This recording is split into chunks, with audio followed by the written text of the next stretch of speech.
मी काय समजावू मॅडम? बरोबर बोलतायत ते.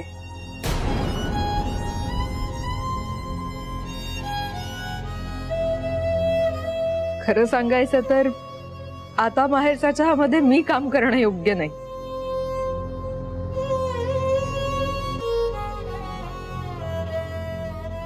हे सगळं कुणी केलंय ह्याचा जोपर्यंत शोध लागत नाही तोपर्यंत तिथली सगळी माणसं माझ्याकडे संशयी नजरेने बघतील.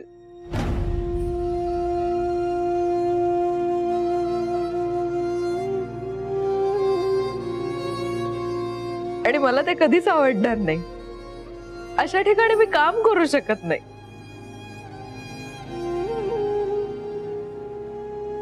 त्यापेक्षा जोपर्यंत या सगळ्याचा शोध लागत नाही तोपर्यंत मी माहेरच्या चहामध्ये पाऊल ठेवणार नाही.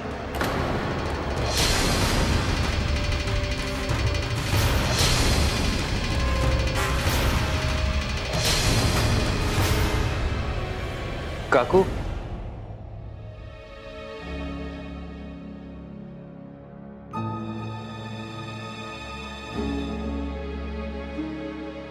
तुम्ही खरंच आम्हाला सोडून चालला? मला पुन्हा पुन्हा ते उगाळायला लावतेस आकांक्षा.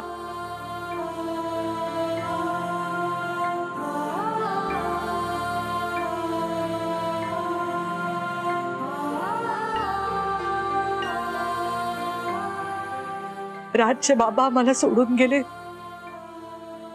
तेव्हा फक्त 5 वर्षाचा होता माझा राज. माझ्या दुःखाचा डोंगर कोसळला होता. काय करू? माझ्या छोट्याशा मुलाला घेऊन कुठे जाऊ मी? मला काही सुचत नव्हतं. मला वाटलं आता मला आणि माझ्या राजला तुमचंच आधार आहे.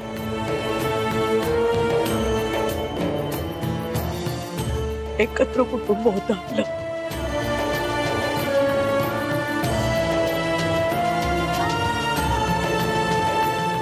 तेव्हा मला आणि माझ्या राजला माझ्याच घरातनं हकलून दिलं होतंस तू.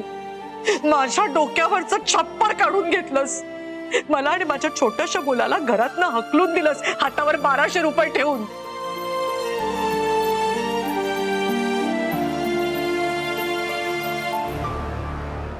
हो पण त्यावेळी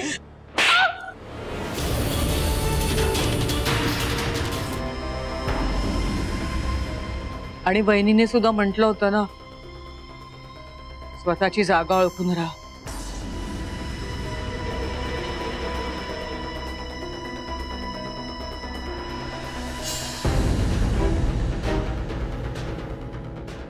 तुम्हाला कोणाला काही हवंय का? मी लगेच आणून देते. आकांक्षा, बास झालं ना. किती त्रास देशील तू आणखी?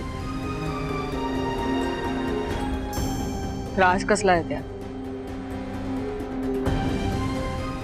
आता माझ्याकडून चूक झाली आहे म्हटल्यानंतर मला हे करावंच लागणार ना.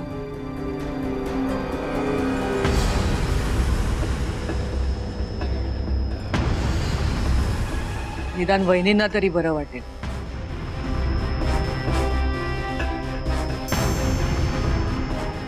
माझ्या चुकीची हीच शिक्षा असं मी समजते. सुदर्शन,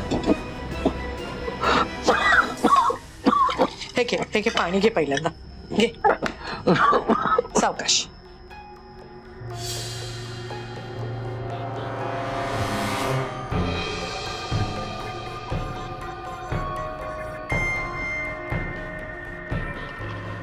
आकांक्षा,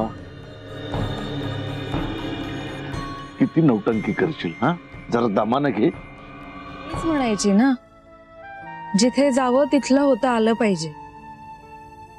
मग तसं वागायची सवय लागली. तू तिथे गेलीस आणि त्यांच्यासारखी झालीस ग. पण त्यांनी कदर केली का तुझी? तू जगाला जीव लावला असताना आपलंसं केलं. त्यांनी आपलंसं केलं का तुला? नाही ना.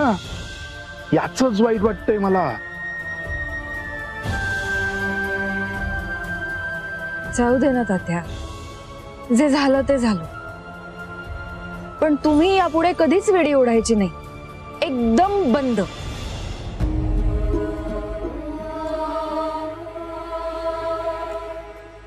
बाय. तू आधी सारखी मोकळेपणाने हसलीस ना की विडी बंद, एकदम बंद.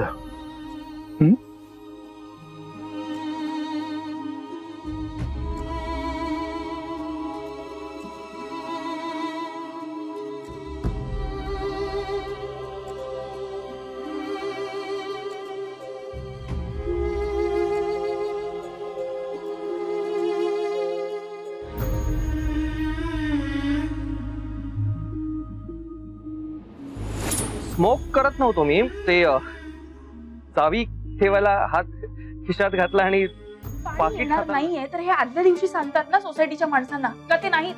अरे तू काय कुठे चाललायस एवढ्या घाईत? आणि मला सांगायचं असतं, मी नाश्त्याचं काहीतरी बघितलं असतं. ओके, मला जरा घाई. अरे पण चाललायस कुठे एवढ्या घाईत? म्हणजे काही काम आहे का? असं समज की काकूंना आणण्यासाठी चाललं. म्हणजे तू बुवा घरला चाललायस? नाही, माहेरच्या चहाच्या ऑफिस मध्ये चाललो. काकू म्हणाल्या होत्या ना की जोपर्यंत खरा गुन्हेगार सापडत नाही तोपर्यंत त्या परत येणार नाही. त्याला शोधायला चाललोय असं समज, आणि इतरांच्या भरोश्यावर राहण्यापेक्षा त्याला स्वतःच शोधलं पाहिजे असं मला वाटतंय. जोपर्यंत काकूंना इथे आणत नाही तोपर्यंत मला चैन पडणार नाही, आणि काकूंशिवाय हे घर मला खायला उठतं.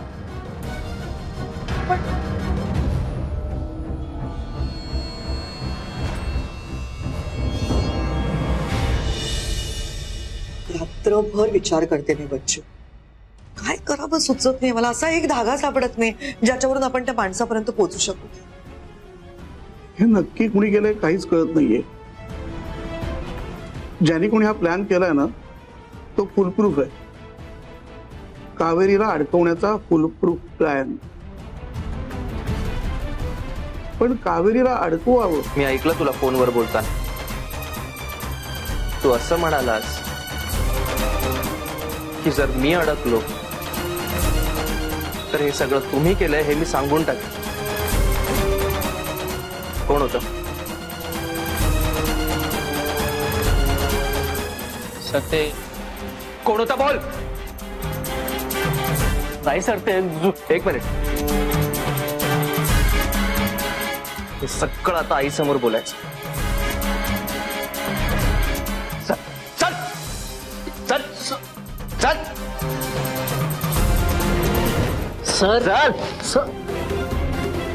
राज, हाय खरा गुन्हेगार. पाचपुते? हो, मी आत्ता याला फोनवर बोलताना ऐकलं, ज्यात हा कुणाला तरी सांगत होता की हे सगळं मी तुमच्या सांगण्यावरून केलंय आणि आता ह्यात मीच अडकत चालली. पाचपुते? या सगळ्याचा मास्टर माइंड दुसराच कोणीतरी. हा त्याचा पपेट आहे.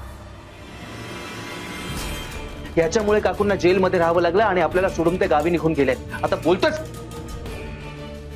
बोला पाचपुते.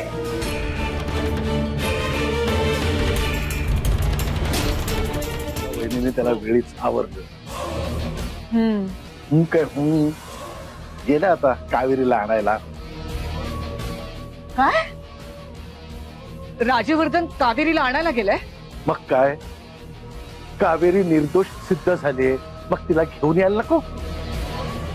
झालं म्हणजे आपण पुन्हा एकदा जिथे होतो ना तिथे येऊन पोहोचलोय. मग आता कावेरी पुन्हा एकदा माहेरच्या चहामध्ये येणार, मग तो राजवर्धन तिच्या मागे मागे माहेरच्या चहामध्ये येणार. ते दोघं मिळून आपल्या आदित्यला बाजूला करणार आणि पुन्हा एकदा आपण या घरात गुलाम बनून राहणार. आकांक्षा, माझं डोकं फिरलंय. पाणी घेऊन ये जा. पाणी थंड आणू का, की त्यापेक्षा सरबतच आणू?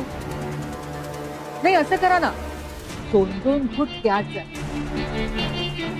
म्हणजे काय, जीवाला शांती. आकांक्षा, डोकं फिरवू नकोस माझं. मग काय करू मी आता, काय करू? आता यापुढे असंच बोलायची आणि असंच वागायची सवय करून घ्यायला लागली. एवढा मोठा धक्का बसल्यानंतर